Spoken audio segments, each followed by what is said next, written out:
Hello दोस्तों, कैसे हैं आप सब। राम जी की पाठशाला में आपका बहुत बहुत स्वागत है। उम्मीद करता हूँ आप सब अच्छे होंगे और आपकी तैयारी बहुत ही बढ़िया ढंग से चल रही होगी।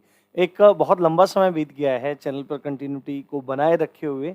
बस उसके बहुत सारे कारण हैं, उन पे चर्चा नहीं करेंगे, बट आप लोगों के लिए ही मैं बहुत सारी चीज़ें प्लानिंग करता रहता हूँ, कंटेंट बनाता रहता हूँ, जिससे आप लोगों का वास्तविक हित हो सके और राम जी की पाठशाला का जो उद्देश्य है उसकी पूर्ति हो सके।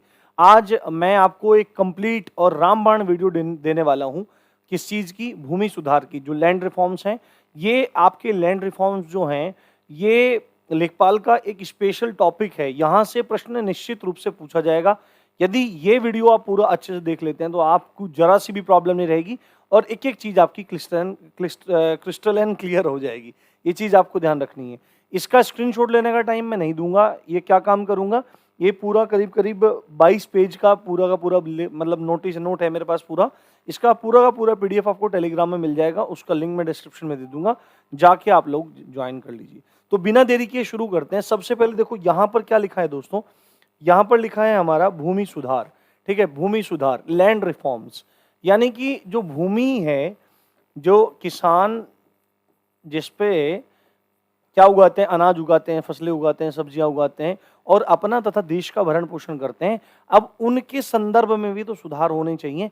आपको सीधे सीधे मैं इसका अर्थ बताऊं कि भूमि सुधार का मतलब क्या है कि भूमि के संबंध में जो कानून समय समय पर बनते रहे, उनमें जो संशोधन होता रहा, किसानों की, जोतदारों की, कृषकों की जो समस्या है, उनकी समस्या बढ़ाने या घटाने के लिए ब्रिटिश काल में और ब्रिटिश काल के बाद में जो रिफॉर्म्स हुए, उन सबको संयुक्त रूप से भूमि सुधार कहा जाता है। भूमि सुधार की जब भी बात हमारे सामने आती है तो सबसे पहले एक शब्द हमको याद आएगा, भूमि राजस्व व्यवस्था या भू राजस्व व्यवस्था। आप सबको पता है कि आप लेखपाल की परीक्षा दे रहे हैं और वह राजस्व विभाग का ही एक कर्मचारी है, जो पूरी की पूरी जमीनों का हिसाब किताब रखता है। सारे काम उसके अंतर्गत जमीनों के आते हैं। तो जब भू राजस्व व्यवस्था की बात की जाती है या भूमि राजस्व व्यवस्था की बात की जाती है, तो इस व्यवस्था से मतलब है कि ऐसी व्यवस्था, कैसी व्यवस्था? ऐसी व्यवस्था जिसमें भूमि के स्वामी, जो भूमि का मालिक है, उस भूमि को जोतने वाला जो व्यक्ति है, ठीक है, उसके भूमि पर अधिकार तथा उसके भूमि संबंधी दायित्व। पहली क्या बात है? ऐसी व्यवस्था, भू राजस्व व्यवस्था क्या है? ऐसी व्यवस्था जो भूमि का स्वामी, जो जमीन का मालिक है, उस दूसरा जो जोतने वाला व्यक्ति है, उसके अधिकारों की और उसके दायित्वों की, तथा मालगुजारी, मालगुजारी कहते हैं भू राजस्व को ही मालगुजारी कहा जाता है। जो लगान वगैरह होता है, जो फसलों पर, भूमि पर टैक्स वसूला जाता है, उसको मालगुजारी कहा जाता है। तो मालगुजारी के संबंध में राज्य और भूस्वामियों की जो कंप्लीट व्याख्या है कि भाई भूमि का स्वामी कैसे है, जोतदारों के क्या अधिकार होंगे, जोतदारों के क्या दायित्व होंगे, मालगुजारी के संबंध में राज्य के क्या अधिकार होंगे, भूस्वामी के क्या अधिकार होंगे, क्या कर्तव्य होंगे, इन सब की जो पूरी की पूरी व्याख्या है वो क्या कहलाती है? भू राजस्व व्यवस्था। यानी कि भू राजस्व व्यवस्था क्या है कि जिसमें कुल मिला के क्या बात की गई है कि जो भाई जमीन का मालिक कौन है, उसके अधिकार क्या हैं, मालगुजारी के संबंध में राज्यों के अधिकार क्या हैं, कैसे लिया जाएगा, मालगुजारी कैसे ली जाएगी, कैसे लगान लिया जाएगा, जो जोतदार है उसके अधिकार दायित्व क्या हैं। तो कुल मिला के जो इनकी पूरी की पूरी व्याख्या है उसको भू राजस्व व्यवस्था कहा जा रहा है। अगले पॉइंट की तरफ आगे बढ़ते हैं हम लोग। आपको मैं एक बात बताता हूं, जो लैंड रिफॉर्म्स की बात है, भूमि सुधार की बात है, ये आप मध्यकालीन इतिहास में और उससे भी पहले से सब चीजों को पढ़ते आएंगे, परंतु हमको ज्यादातर बात करनी है उन पॉइंट्स की जो हमसे डायरेक्टली पूछे जाने की संभावना है, और वो अंग्रेजी शासनकाल के समय की ही ज्यादातर चीजें आपसे पूछेंगे। पहली बात है, देखो, अंग्रेजों के यानी कि ईस्ट इंडिया कंपनी के भारत आने से पहले जो ये मालगुजारी की या भूमि की जो भी व्यवस्थाएं थी, जो भी लगान की व्यवस्थाएं थी, वो परंपरागत थी। मतलब राजा जिस तरह डिसाइड करते थे, बादशाह जिस तरह डिसाइड करते थे, उसी तरह चीजें होती थी। इसमें दो इंपॉर्टेंट पॉइंट हैं दोस्तों। जो पहला पॉइंट है वो ये है कि ये जो पहली परंपरागत व्यवस्था थी, अंग्रेजों के आने से पहले जो परंपरागत व्यवस्था थी, इसमें क्या था कि भूमि पर किसानों का अधिकार था। भूमि पर किसानों का अधिकार था, कोई भी मध्यस्थ नहीं था, कोई भी बिचौलिया नहीं था, और किसान ही डायरेक्टली क्या करते थे? लगान चुकाते थे, लगान वो कर के रूप में मतलब देते थे, कर देते थे।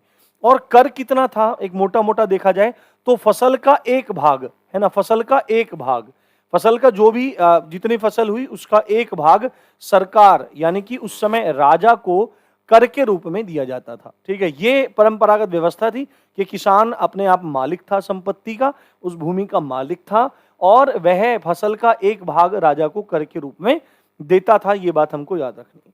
बट आपको पता है कि 1764 में बक्सर का युद्ध हुआ और बक्सर के युद्ध के बाद धीरे धीरे भारत में स्थितियां बदलनी शुरू हो गई। सन 1765 में हुआ क्या दोस्तों, जो ईस्ट इंडिया कंपनी थे, इसने इलाहाबाद की संधि के माध्यम से, इलाहाबाद में इन लोगों ने एक संधि की और उस संधि के माध्यम से इन्होंने क्या काम किया, जो बंगाल था, जो बिहार था और जो उड़ीसा था, उसकी दीवानी प्राप्त कर ली, है ना। दीवानी मतलब कि उसके कर्ता धर्ता बन गए। 1965 की इलाहाबाद की संधि के बाद बंगाल की, बिहार की, उड़ीसा की, यहीं से शुरू होती है भूमि सुधार की दास्तान। ठीक है, यहीं से, ये 1765 की जो इलाहाबाद की संधि है, यहीं से पूरा का पूरा मैटर शुरू होता है। आगे क्या होता है आप कहानी की तरह सुनते जाइए, बाद में पढ़ जाइए, आपको अच्छे से सब चीजें याद हो जाएंगी। बाद में क्या हुआ कि 1765 में इन लोगों ने संधि तो कर ली, परंतु और दीवानी भी प्राप्त कर ली बंगाल, बिहार की, उड़ीसा की, परंतु जो कर की व्यवस्था थी वो क्या थी, वो कर की व्यवस्था पहले की तरह चलती रही, उसमें कोई भी चेंजेस नहीं किए गए, कोई भी उसमें काम नहीं किया गया। उसके बाद क्या हुआ, 1771 तक ये व्यवस्था चली और 1771 के बाद, है ना, 1771 के बाद ईस्ट इंडिया कंपनी ने जो भू राजस्व थे उनमें वृद्धि करना शुरू कर दिया। क्या मतलब था कि भाई कंपनी जो थी वो व्यापार कर रही थी और कंपनी अगर व्यापार कर रही है तो उसको पैसे की भी आवश्यकता है, तो उसको दिखाई दे गया कि भाई हमको अगर अपने पैसे की पूर्ति करनी है, अपने खर्चों का वहन यहां पर करना है, तो उसका एक सीधा सा रास्ता है कि जो ये भूमि है इसके राजस्व में आप बढ़ोतरी कर दो। यहां से उनको रास्ता दिख रहा है कि हम यहाँ के किसानों से क्या कर सकते हैं, लगान वसूल कर सकते हैं और पैसा यहां से ऐड सकते हैं। तो उन्होंने क्या काम किया, जो पहले से व्यवस्था चली आ रही थी, जो 1771 तक चली, उसके बाद उन्होंने क्या करना शुरू कर दिया, भू राजस्व में वृद्धि करना शुरू कर दिया। ठीक है, भू राजस्व में वृद्धि करना शुरू कर दिया, फिर कमी आई, फिर वृद्धि करना शुरू कर दिया। तो इस तरह वृद्धि करते रहे और कोई भी व्यवस्था नहीं थी। उसके बाद जब इन लोगों को लगा कि भाई ऐसे काम नहीं चलेगा, एक प्रॉपर व्यवस्था होनी चाहिए, तो समय समय पर इन लोगों ने अलग अलग प्रकार की व्यवस्थाएं जारी की, जिनको हम बंदोबस्त के नाम से जानते हैं, सेटलमेंट्स के नाम से जिनसे जानते हैं। समय समय पर इन्होंने ऐसी व्यवस्थाएं की, जिनमें से 3 व्यवस्थाएं बहुत ज्यादा प्रसिद्ध हैं और यहीं से आपके प्रश्न पूछे जाएंगे। सबसे पहली व्यवस्था है रैयतवाड़ी बंदोबस्त, रैयतवाड़ी बंदोबस्त, रैयतवाड़ी व्यवस्था। दूसरा था आपका स्थायी बंदोबस्त, बहुत फेमस है, मोस्ट इंपोर्टेंट है। स्थायी बंदोबस्त है, इसको जमींदारी बंदोबस्त भी कहते हैं और इसको इस्तमरारी बंदोबस्त भी कहा जाता है।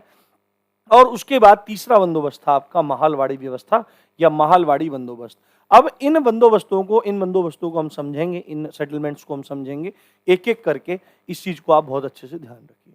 एक चीज मैं आपको पहले ही बता देता हूं कि जो भूमि सुधार है, आपको पता होगा कि भारतीय संविधान की जो 7वीं अनुसूची है, वो केंद्र एवं राज्यों के मध्य शक्तियों का बंटवारा करती है कि भाई केंद्र के पास क्या शक्तियां रहेंगी, राज्य के पास क्या शक्तियां रहेंगी और कौन सी शक्ति ऐसी होगी जो केंद्र और राज्य के बीच में साझा होंगी, उनको पार्टनरशिप की तरह से वो चीज लोग करेंगे। तो इसी संदर्भ में 7वीं अनुसूची के अंतर्गत 3 सूचियां आती हैं।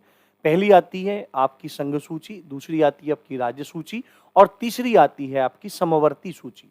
जो संघ सूची है उसमें ऐसे विषयों का समावेश है, ऐसे विषयों को, ऐसे सब्जेक्ट्स को उसमें डाला गया है जिस पर केवल केंद्र सरकार कानून बना सकती है। जो राज्य सूची है उसमें ऐसे विषय डाले गए हैं उन पे केवल और केवल राज्य सरकार कानून बना सकती है। परंतु संविधान का अनुच्छेद 249 एक बात कहता है, यदि राज्यसभा को लगता है, संसद का जो ऊंचा सदन है राज्यसभा, उसको अगर लगता है कि राज्य सूची का कोई विषय राष्ट्रीय महत्व का है, तो वह अपनी 249 अनुच्छेद के अंतर्गत दी हुई शक्ति का प्रयोग करते हुए उस विषय पर कानून बना सकती है। तो दूसरी है राज्य सूची और तीसरी है समवर्ती सूची, जिसको ऑस्ट्रेलिया से हम लोगों ने लिया है। उस समवर्ती सूची में हुआ क्या दोस्तों, उस समवर्ती सूची में ऐसे विषयों का समावेश रखा गया जिस पर केंद्र और राज्य दोनों कानून बना सकते हैं, परंतु यदि उस टॉपिक पर, उस सब्जेक्ट पर केंद्र सरकार का कानून बना हुआ है तो राज्य सरकार के कानून उस पर प्रभावी नहीं होते हैं। तो इसी तरह से अगर आपसे पूछा जाएगा कि भूमि सुधार किस सूची का विषय है, तो आपको सीधे बोल देना है कि भूमि सुधार राज्य सूची का विषय है। अब जो हमने ये तीनों की तीनों व्यवस्थाएं पढ़ी, इसमें रैयतवाड़ी है, स्थायी बंदोबस्त है और महालवाड़ी है, एक्चुअली में ये भू धारण पद्धति है। क्या है? भू धारण पद्धति। यानी कि अगर आप भूमि को धारण करना चाहते थे, उनको रखना चाहते थे अपने पास, तो कुछ पद्धतियां, कुछ प्रोग्राम्स, कुछ तरीके डेवलप किए गए कि जिससे आप लोग उनको अपने पास रख पाओ और उनके एवज में आप सरकार को या कंपनी को क्या कर सको, आप लगान दे सको, भू राजस्व प्रदान कर सको। तो भू धारण या धारण पद्धतियां, जिनको व्यवस्था या सेटलमेंट के नाम से आप जानते हैं, उसमें सबसे पहली आती है रैयतवाड़ी व्यवस्था, है ना। रैयतवाड़ी व्यवस्था आप कहिए या रैयतवाड़ी बंदोबस्त आप कहिए। आपको मैं एक बात बताता हूं, सबसे पहले 1792, बहुत ध्यान रखेंगे सनों का, आप जो सन मैं आपको बता रहा हूं वो सन आपको अपने दिमाग में रखने हैं। सबसे पहले सन 1792 में मद्रास प्रेसिडेंसी के 12 महल जिले में ये रैयतवाड़ी व्यवस्था चालू की गई। आपसे डायरेक्टली क्वेश्चन पूछ सकता है कि रैयतवाड़ी व्यवस्था कब शुरू की गई, सबसे पहले कहां इंप्लीमेंट करी गई, तो आपको बोलना पड़ेगा मद्रास प्रेसिडेंसी का 12 महल जो जिला था वहां पर यह चीज लागू की गई। अब क्या है, परंतु उसके बाद क्या हुआ, सन 1820 में, आपको ये दोनों के दोनों सन याद रखने हैं, ठीक है, आपको ये दोनों के दोनों सन याद रखने हैं। यदि सबसे पहले पूछा जाए तो आपको बोल देना है 1792, और आपसे मोटा मोटा पूछा जाए कि रैयतवाड़ी व्यवस्था कब चालू की गई, तो आपको बोलना पड़ेगा 1820 में।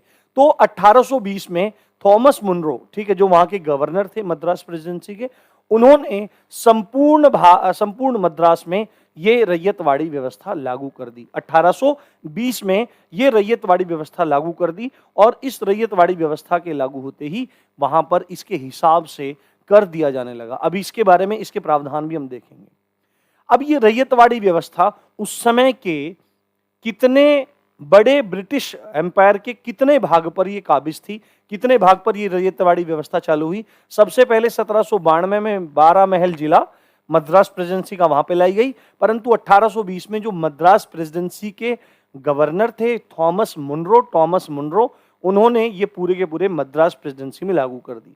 उसके बाद ये मद्रास में तो लागू हुई थी, बंबई में भी लागू की गई और अन्य भागों में भी इसको क्या किया गया, लागू किया गया। और इन सब भागों को यदि मिला लिया जाए तो उस समय जितना भी ब्रिटिश एम्पायर था उसके 51% एम्पायर पर यह पूरी की पूरी व्यवस्था लागू थी, जो रैयतवाड़ी व्यवस्था थी।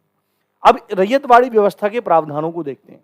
रैयतवाड़ी व्यवस्था के जो प्रावधान थे उसमें क्या था कि जो किसान था, किसान ही मालिक था भूमि का। यानी कि जैसे पहले होता था, जैसे पहले था कि किसान ही क्या था, जो जोतदार था, जो बो रहा था, जोत रहा था धरती को, वही क्या था, मालिक था। और यही सेम व्यवस्था इस रैयतवाड़ी व्यवस्था में भी रखी गई कि भाई किसान जो होगा वही भूमि का मालिक होगा। और क्या क्या अधिकार दिए गए इसके माध्यम से कि जो रैयत होगा, जो किसान होगा, वो भूमि को हस्तांतरित कर सकेगा, किसी को देना चाहे तो दे सकता है, ठीक है। वो भूमि को बेच सकेगा, ये आपको बात याद रखनी है, वो भूमि को बेच सकेगा और वो खेती के लिए भी किसी को दे सकता है। यानी कि दे सकता है, हस्तांतरित कर सकता है, बेच सकता है, खेती के लिए दे सकता है। ये अधिकार थे किसके, उस किसान के जो रैयतवाड़ी व्यवस्था के अंतर्गत भूमि का मालिक भी था।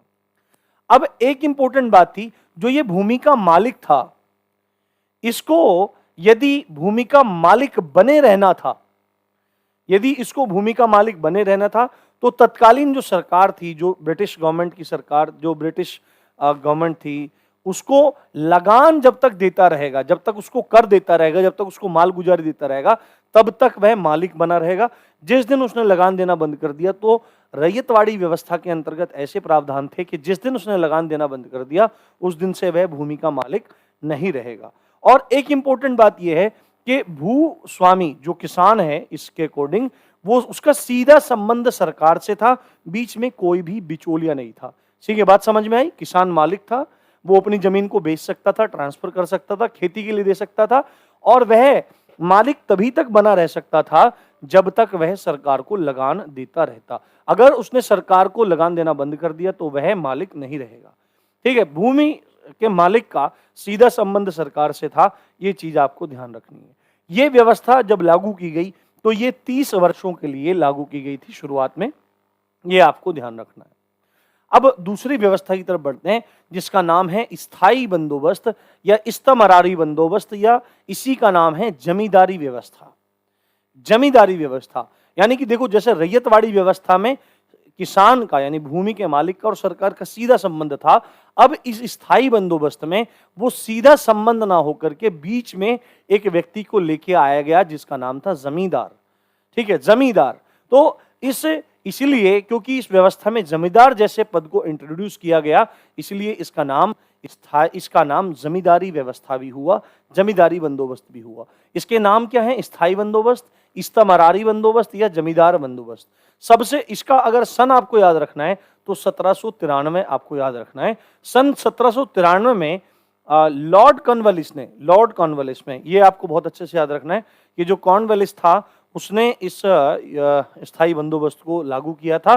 स्थायी बंदोबस्त का जनक कौन है? लॉर्ड कॉर्नवालिस है। 1793 आप इसको बहुत अच्छे से याद रखेंगे। अब एक बात मैं आपको बताता हूं कि ऐसा नहीं है कि बस 1793 में ही इसको लागू कर दिया गया था, उससे पहले काफी इस पे विचार किए गए और 1790 में इसको इंप्लीमेंट किया गया कि भाई हम इसको क्या काम करेंगे, सन 1800 तक के लिए इसको इंप्लीमेंट करके देखेंगे। 10 साल के लिए इसको लागू किया गया, परंतु यह लॉर्ड कॉर्नवालिस को और जो अन्य विद्वान थे उनको ये काफी अच्छी लगी और उन्होंने इसको 3 साल के बाद ही, जो 10 साल के लिए इसको लागू किया गया था, केवल 3 साल 1793 में ही इसको स्थायी बना दिया गया, इसको परमानेंट कर दिया गया। और इसमें एक इंपॉर्टेंट काम हुआ, जैसे आप रैयतवाड़ी में देख रहे हैं, रैयतवाड़ी व्यवस्था में किसान ही भूमि का मालिक है, बट इस्तमरारी बंदोबस्त, स्थायी बंदोबस्त में जो 1793 में लागू किया गया, भूमि का मालिक किसको बनाया गया? जमींदार को भूमि का मालिक बनाया गया। जमींदार को भूमि का मालिक बनाया गया। ये चीज आपको बहुत अच्छे से ध्यान रखनी है। और क्या क्या इसके प्रावधान थे स्थायी बंदोबस्त के, कि जो जमींदार था वो क्या था? भूमि का मालिक था। दूसरी बात है, जो जमींदार था ये क्या काम करता था कि ये आगे पट्टे पर देता था, है ना, ये काश्तकारों को देता था। जो किसान थे वो जो जोतदार थे, जो खेतों में एक्चुअली काम कर रहे थे, उनको काश्तकार कहा गया, उनको पट्टेदार कहा गया। तो ये जो जमींदार था ये पूरे के पूरे क्षेत्र की भूमि का मालिक होता था। यानी कि जो किसान जोत रहा है उसको मालिकाना हक नहीं था, वो भूस्वामी नहीं था, भूस्वामी जमींदार था। ये जो भूस्वामी, जो जमींदार था, ये स्वामित्व दे सकता था। अगर ये चाहता तो इसके पास इतने अधिकार थे कि ये स्वामित्व दे सकता था और ये स्वामित्व में फेरबदल भी कर सकता था, और पट्टे पर तो चीजें चलती थी। और ये क्या काम करता था? यही जमींदार क्या काम करता था? लगान वसूल करके सरकार को देता था, तो मीडिएटर की भूमिका निभाता था। रैयतवाड़ी में क्या था कि सरकार का सीधा संबंध किसान से था, पर स्थायी बंदोबस्त में सीधा संबंध ना होके जमींदार को बीच में लाया गया, बिचौलिए को बीच में लाया गया और उसके माध्यम से सब काम कराए गए। ये जो पूरा का पूरा स्थायी बंदोबस्त था, ये बंगाल में लागू था, बिहार में लागू था, उड़ीसा में लागू था, यूपी में जो बनारस था, यूपी में जो बनारस है ना, हमारा वाराणसी का क्षेत्र है, उसमें लागू था ये, और उत्तरी कर्नाटक। तो अगर पूरे के पूरे ब्रिटिश इंडिया का देखा जाए तो ब्रिटिश इंडिया के 19% में ही लागू था, जबकि जो रैयतवाड़ी व्यवस्था थी वो कितने में लागू थी? आप देखिए, वो लागू थी 51% इंडिया में। ठीक है, 51%, 51% भूभाग पर वह पूरी लागू थी, जबकि स्थायी बंदोबस्त जो था वो केवल 19% पर लागू था। ये आपको ध्यान रखना है।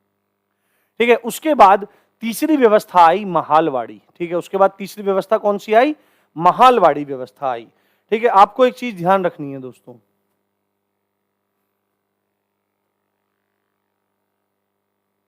ये एक मिनट, महालवाड़ी व्यवस्था। हाँ, तो महालवाड़ी व्यवस्था के बारे में अगर सन पूछा जाए आपसे तो आपको सीधे बोलना है कि भाई 1822 है, क्योंकि महालवाड़ी व्यवस्था को कानूनी रूप 1822 में ही दिया गया, परंतु ये उससे पहले भी 1-2 सन आगे पीछे के भी आपको याद रखने। देखो, जैसे स्थायी बंदोबस्त लॉर्ड कॉर्नवालिस के टाइम में आया, इसी तरह महालवाड़ी जो बंदोबस्त था वो लॉर्ड वॉरेन हेस्टिंग्स के टाइम पे आया था। जो लॉर्ड वॉरेन हेस्टिंग्स था उसके टाइम पे ये पूरी की पूरी व्यवस्था, ये पूरा का पूरा बंदोबस्त लागू किया गया था। सबसे पहले 1819 में हॉल्ट मैकेंजी ने इस चीज का प्रस्ताव रखा, ये पूरा का पूरा विचार रखा कि भाई ऐसी भी व्यवस्था हम लोग कर सकते हैं।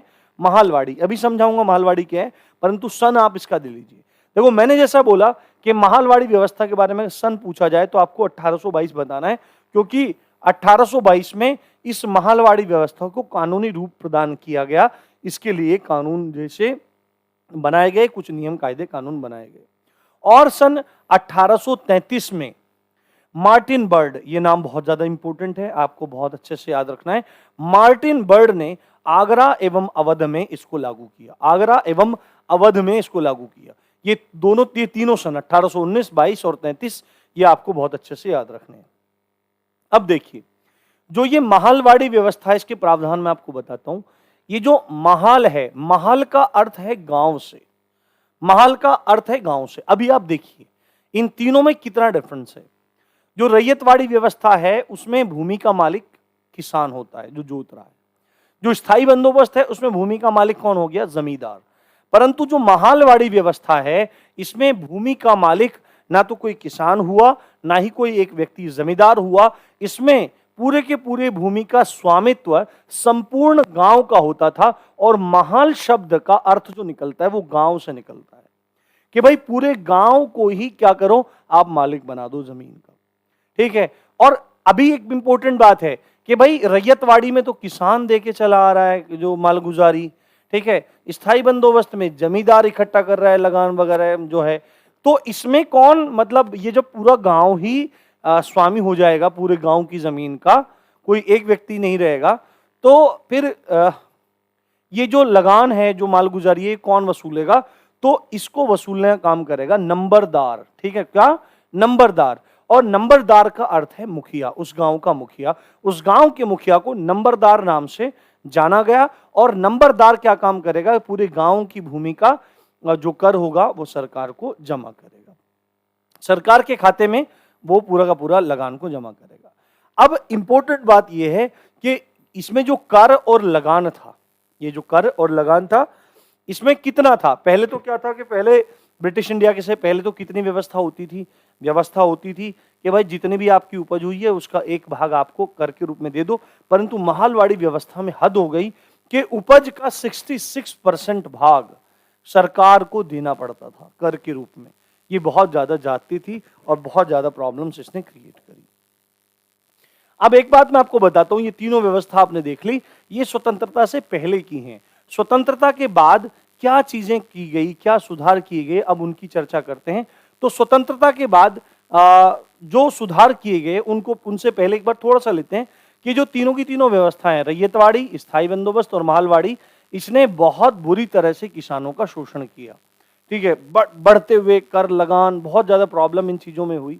तो ये जो किसानों का शोषण हुआ, इस चीज को समाप्त करने के लिए स्वतंत्रता के बाद क्या किया गया कि जो जुताई करने वाले थे, है ना, ये जो, मतलब अभी एक इंपॉर्टेंट बात यह है कि जो किसानों का शोषण हुआ, किसानों के शोषण में क्या बात थी कि जो जुताई करने वाला था, जो किसान था, वो स्वामी कभी नहीं हुआ। आपने देखा है कि कभी स्वामी नहीं हुआ, केवल और केवल रैयतवाड़ी में हुआ। उसके बाद जो स्थायी है, जो महालवाड़ी है, उसमें बहुत ज्यादा प्रॉब्लम हुई। तो जो जुताई करने वाला था वो नहीं था। दूसरी बात है, जिनको पट्टे मिले, जो काश्तकार हुए, काश्तकार या पट्टेदार जो भी हुए, उनको भूमि का स्वामित्व नहीं मिला। और क्योंकि भूमि का स्वामित्व नहीं मिला तो लिखित गारंटी, ये स्वतंत्रता के बाद भी यही व्यवस्थाएं चली आ रही थी। जमींदार ही चला आ रहा था, स्थायी बंदोबस्त ही चला आ रहा था, महालवाड़ी व्यवस्था ही चली आ रही थी, जिन जिन क्षेत्रों में जो जो व्यवस्था चल रही थी। ठीक है, जो स्थायी बंदोबस्त है, जमींदार जो व्यवस्था है, वो यूपी में बहुत मतलब अग्रणी स्तर में चली आ रही थी। ठीक है, तो इन चीजों को खत्म करने के लिए सरकार ने कुछ कदम उठाए। वो कदम क्या उठाए गए? सुधार करने के लिए जो कदम उठाए गए, सबसे पहले तो क्या काम करना था? मध्यस्थों का अंत करना था। यानी ऐसा तो नहीं है, लगान तो कर तो अब भी वसूला जाता है, जो अमीन होता है वो अब भी मालगुजारी लेके जाता है। तो पहले मतलब क्या किया गया? तो ये जो जमींदार थे, जो मध्यस्थ थे, इनका अंत करना था सबसे पहले, तो ये सुधार होना था। दूसरा बात है, काश्तकारी में सुधार होना था, पट्टेदारी में सुधार होना था। अभी सब समझेंगे। तीसरी बात है भूमि की अधिकतम सीमा का निर्धारण। अधिकतम यानी कि ऐसा नहीं होगा कि भाई कुछ किसान तो ऐसे हैं उनके पास भूमि नहीं है और कुछ किसान ऐसे हैं जो सैकड़ों एकड़ जमीन लेके, सैकड़ों बीघा जमीन लेके अपने पास हैं। तो ऐसा नहीं होगा। क्या किया जाएगा कि अधिकतम भूमि का निर्धारण किया जाएगा कि मैक्सिमम लिमिट कितनी होगी, कितनी लिमिट में कोई भी व्यक्ति अपने भूमि को रख सकता है, उसमें काम ले सकता है। और तीसरी बात है चकबंदीकरण। ये 4 प्रमुख कार्य भूमि सुधार के नाम पर किए गए। सबसे पहला जो इसमें कार्य है वो है आपका मध्यस्थों का अंत। मध्यस्थों का अंत और मध्यस्थों के अंत की यदि चर्चा की जा रही है तो इसमें सबसे पहले नाम आएगा उत्तर प्रदेश जमींदारी उन्मूलन एवं भूमि सुधार अधिनियम 1950। ये चीज आपको बहुत अच्छे से याद रखनी है। उत्तर प्रदेश जमींदारी उन्मूलन और भूमि सुधार अधिनियम कब आया? तो 1950 में, है ना। 1950 ये मतलब क्या था? अधिनियम आया, ठीक है। और इस पर हस्ताक्षर राष्ट्रपति द्वारा किए गए कब? 24 जनवरी 1951। तो जिस दिन राष्ट्रपति हस्ताक्षर करते हैं उस दिन वह अधिनियम कानून बन जाता है। ये बात आपको बहुत अच्छे से याद रखनी है। अधिनियम के लिए निहित आदेश 1 जुलाई 1952 को जारी किए गए थे और निहित होने की तिथि से, यानी कि निहित होने का मतलब क्या है? लिखित होने का मतलब है लागू किए जाना। किस दिन ये पारित हुआ? तो 1951 में पारित हुआ। विचार कब का था? 1950 का। परंतु लागू कब से हुआ? तो 1 जुलाई 1952 को यह लागू हुआ। ये आपको याद रखना है। और जिस दिन से ये लागू हुआ सभी बिचौलियों के सभी शीर्षक, है ना, सब जमींदार उम्मीदवार सब खत्म, अधिकार सब खत्म, हित सब को समाप्त कर दिया गया और सीधे सीधे ये भूमि सुधार की क्षेत्र में एक बहुत अग्रणी भूमिका निभा रहा था। पॉइंट पढ़ते हैं कि दूसरा क्या काम हुआ कि जो जमींदारी थी, जो रैयतवाड़ी व्यवस्था थी, जो महालवाड़ी व्यवस्था थी, इन तीनों प्रकार की व्यवस्थाओं को समाप्त कर दिया गया। ना तो किसी की जमींदारी व्यवस्था से काम चलेगा, ना रैयतवाड़ी बंदोबस्त चलेगा, ना महालवाड़ी चलेगा, कोई व्यवस्था नहीं है। बिल्कुल और बिल्कुल हम इसको खत्म कर दे रहे हैं, ये बात रखी। तीसरी बात है जो इन लोगों से, जो जमींदारों के पास सैकड़ों एकड़ भूमि थी, लाखों हेक्टेयर भूमि थी, इन लाखों हेक्टेयर भूमि को उनसे लिया गया और 60 लाख हेक्टेयर भूमि गरीब किसानों को और भूमिहीन किसानों को बांट दी गई, उनमें वितरित कर दी गई। ये कितना बड़ा भूमि का सुधार था, ये बात आपको बहुत अच्छे से ध्यान रखनी है। अब दूसरा क्या इंपॉर्टेंट काम हुआ? दूसरा इंपॉर्टेंट काम हुआ काश्तकारी सुधार। काश्तकारी सुधार मतलब कि जो खेत में काम कर रहे थे, जो किसान थे, जो पट्टे पर काम करते थे, उनके संदर्भ में काम हुआ। तो काश्तकारी सुधार को पढ़ने से पहले काश्तकारी व्यवस्था को समझना जरूरी है। देखो, पहले हमने देखा कि जो भूस्वामी थे, है ना, वो अलग अलग थे, जमींदार थे। उसके बाद आपके भूस्वामी पूरा गांव हुआ, अलग अलग हुआ। तो मुख्यतः यहाँ पर जमींदार के संदर्भ में बात की जा रही है। वही व्यवस्था बहुत ज्यादा प्रभावी रही, बहुत ज्यादा वो प्रभाव जमाने वाली रही क्षेत्र में। तो भूमि का जो स्वामी होता है वह स्वयं खेती नहीं करता, ठीक है। खेती करने के लिए जिन व्यक्तियों को पट्टे पर देता है, मतलब कि उनको देता कि भाई तू खेती कर ले, तो उस जिसको पट्टा मिला है उसको क्या कहा जाएगा? उसको कहा जाएगा काश्तकार और उसी को कहा जाएगा आपका पट्टेदार। तो काश्तकारी व्यवस्था क्या है कि जो भूमि का मालिक है वो स्वयं खेती नहीं करता, खेती करने के लिए जमीन को पट्टे पर दे देता है। किसको? काश्तकारों को। और काश्तकारी को जमीन ये जब मिलती है इसी को काश्तकारी व्यवस्था कहा जाता है। अब एक इंपॉर्टेंट बात यह है कि जो रैयतवाड़ी व्यवस्था थी, है ना, रैयतवाड़ी व्यवस्था थी, इसमें यद्यपि किसान जो था वह भूमि का मालिक था, परंतु इस रैयतवाड़ी व्यवस्था के अंतर्गत भी इन लोगों ने क्या काम किया? इस काश्तकारी व्यवस्था को बहुत ज्यादा बढ़ावा दिया। स्थायी बंदोबस्त में तो ये बहुत बड़े स्तर पर रही, बहुत बड़े स्तर पर ये पट्टेदारी व्यवस्था, ये काश्तकारी व्यवस्था व्यापक रही, पूरे भारत में रही।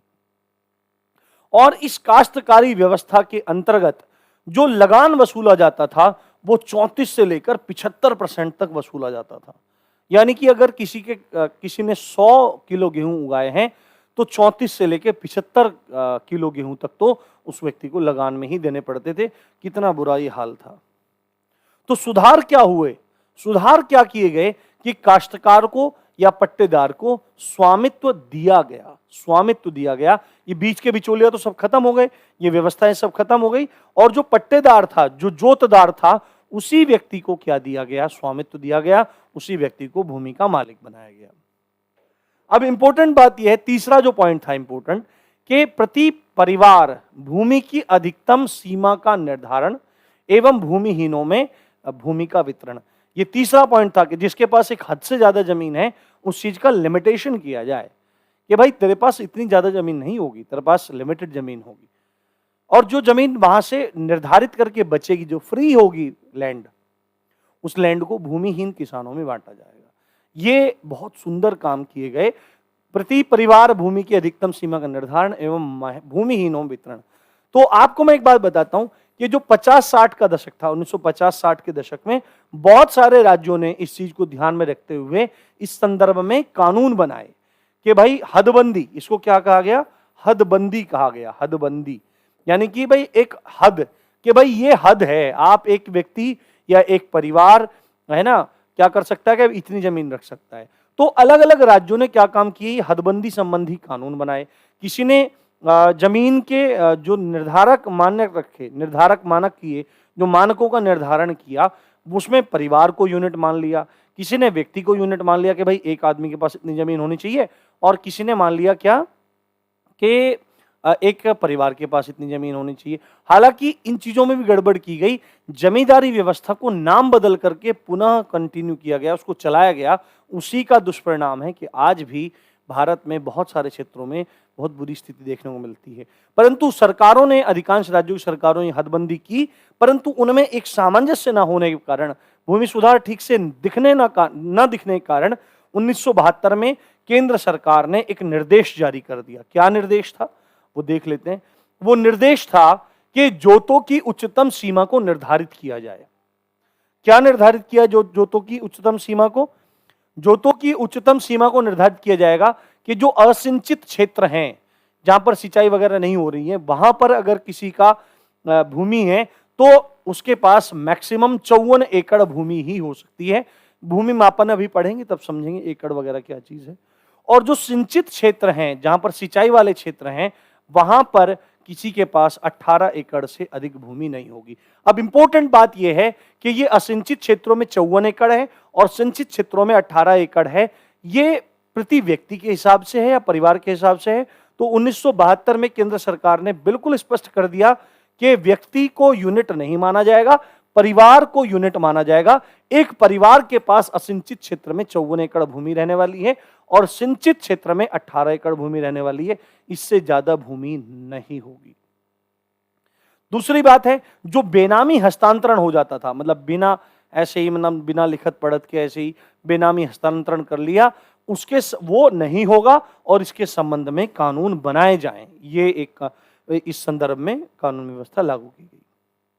अब अगला पॉइंट है जोतों का चकबंदीकरण। जोत किसको कहते हैं? जिसमें खेती हो रही है, खेत, उनका चकबंदीकरण। अब ये चकबंदीकरण क्या है, इसको समझते हैं। चकबंदी क्या चीज है? चकबंदी को आप ऐसे समझिए कि कोई किसान है रामू, ठीक है, और वो किसी गांव ए में रहता है और इसके पास मानो 40 बीघे जमीन है। कितने बीघे जमीन है? 40 बीघे जमीन है। और ये रहा इसके गांव का पूरा नक्शा, ठीक है। अब मानो कि रामू की 10 बीघा जमीन यहां पर है ना, 10 बीघा जमीन यहां पर है, 10-20 बीघा जमीन यहां पर है। तो इसको बहुत ज्यादा प्रॉब्लम है कि ये है, यहां ये है। तो चकबंदी, चक क्या है? ये जो जोत है, जो ये जोत है या इसी को कह लो ये खेत है, इसी को चक कहा गया। क्या किया गया? कि चक कहा गया, इसको क्षेत्र की भाषा में चक कहा गया। तो इन तीनों के तीनों खेतों को एक जगह मिला के ले आना, इन तीनों के तीनों जो विखंडित क्षेत्र पड़े हुए हैं, इन तीनों को 20-10-10 ना रखकर एक साथ एक जगह 40 बीघा इकट्ठा कर देना, इसको कहते हैं चकबंदी। किसान की जो भूमि गांव में बिखरी पड़ी है उसको एक स्थान में ले आना, इसको कहते हैं चकबंदी। तो ये चकबंदीकरण किया गया, ये चौथा था। तो सबसे पहले यदि कहीं पर चकबंदी के संबंध में कोई कानून आया तो वो था बड़ौदा, गुजरात की स्थान है बड़ौदा। 1920 में चकबंदी के संबंध में एक अधिनियम आया और पहली पंचवर्षीय योजना आने से पहले पहले किन किन राज्यों में ये चकबंदी संबंधी कानून थे, तो यूपी में थे, पंजाब में थे, उस समय का जो बंबई था, तत्कालीन बंबई था उसमें थे, और हैदराबाद में थे। ये बात आपको बहुत अच्छे से याद रखनी है। ये पंचवर्षीय योजना से पहले, पहली प्रथम पंचवर्षीय योजना से पहले यूपी, पंजाब, बंबई और हैदराबाद में ये प्रावधान पूरे देखने को मिलते थे, परंतु आज भी बंगाल और असम में चकबंदी जैसे कोई भी प्रावधान देखने के लिए नहीं मिलते हैं। अब बात करते हैं कि चकबंदी कब होती है। सरकार चकबंदी करवाती है, क्या होता है, कैसे होता है? तो सरकार कभी भी अपनी तरफ से प्रायोरिटी नहीं रखती है, अपनी तरफ से कभी भी कोशिश नहीं करती है। जब गांव के किसान मिलकर के एक प्रतिवेदन देते हैं, एक रिपोर्ट देते हैं, एक प्रार्थना पत्र देते हैं, उसी के बाद सरकार द्वारा एक चकबंदी अधिकारी को नियुक्त किया जाता है। ठीक है, जब गांव के आधे भूस्वामी, यानी कि मानो कि एक गांव है जो ए है और उसमें 40 लोग हैं और जो खेती किसानी करते हैं, इसमें से कम 20 लोग, और उन 20 लोगों के पास पूरे गांव की 2/3 भूमि का मालिकाना हक होना चाहिए। एक गांव है, उस गांव के आधे से आधे भूस्वामी जिनके पास गांव की 2/3 भूमि तक है, गांव है ना, 2/3 भूमि है गांव के, वो सरकार को प्रतिवेदन दें, रिपोर्ट दें। तो सरकार उनकी अनुशंसा पर, उनके कहने पर एक चकबंदी अधिकारी को नियुक्त करती है और उसके बाद उस गांव में चकबंदी की जाती है। इस तरह से चकबंदी की प्रक्रिया है। इसके बाद वैसे तो कोई विशेष सुधार नहीं हुए और ये चीजें बहुत ज्यादा कारगर भी नहीं हुई, क्योंकि सरकारों ने और लोगों ने इनका बहुत ज्यादा दुरुपयोग किया और ठीक से इन चीजों को नहीं लेके आए, तो ये चीजें फेल ही हो गई। अब उसके बाद एक लास्ट पॉइंट आप पढ़ लीजिए कि भूमि अधिग्रहण विधेयक। एक भूमि अधिग्रहण, देखो सरकार कोई भी काम करती है तो जमीनों को लेती है, हाईवे बनाना होता है, रेलवे ट्रैक बनाना होता है, और आपका कोई भी बड़ी इंडस्ट्री लगानी होती है, कोई भी एयरपोर्ट बनाना होता है, तो सरकार किसानों की भूमि लेती है। तो जब उस भूमि का अधिग्रहण किया जाता है तो उस संदर्भ में एक विधेयक आया, एक कानून आया जो 2013 में आया था। इसमें 2 पॉइंट बहुत इंपॉर्टेंट थे कि एक तो भूमि अधिग्रहण किया जाएगा, किस तरह किया जाएगा, और उनका पुनर्वास कैसे किया जाएगा, दोबारा से उनको सेटल कैसे किया जाएगा जिन किसानों से भूमि ली जाएगी। और सबसे इंपॉर्टेंट चीज थी मुआवजा, कि भाई मुआवजा का क्या मानक रखा जाएगा, जो उनको कंपेंसेशन दिया जाएगा, प्रतिकर दिया जाएगा, उसका क्या मानक रखा जाएगा। तो इस संदर्भ में यह विधेयक लाया गया था कि जो प्रभावित परिवार हैं, जो भूमि के मालिक हैं, वो और जो इससे प्रभावित हुए हैं, भूमि अधिग्रहण से प्रभावित हुए हैं, उन्हें उचित मुआवजा दिया जाए। उस संबंध में जितने भी प्रावधान रखे गए वो भूमि अधिग्रहण विधेयक 2013 में रखे गए। उम्मीद करता हूं पूरी की पूरी वीडियो आपको समझ में आई होगी। शॉर्ट एंड क्रिस्प था सारा का सारा मैटर। इस तरह के मैटर को बनाने में थोड़ा समय लगता है, तो आप धैर्य रखा कीजिए और अपना प्यार इसी तरह देते रहिए। सब्सक्राइब जरूर कीजिए, शेयर कीजिए मैक्सिमम।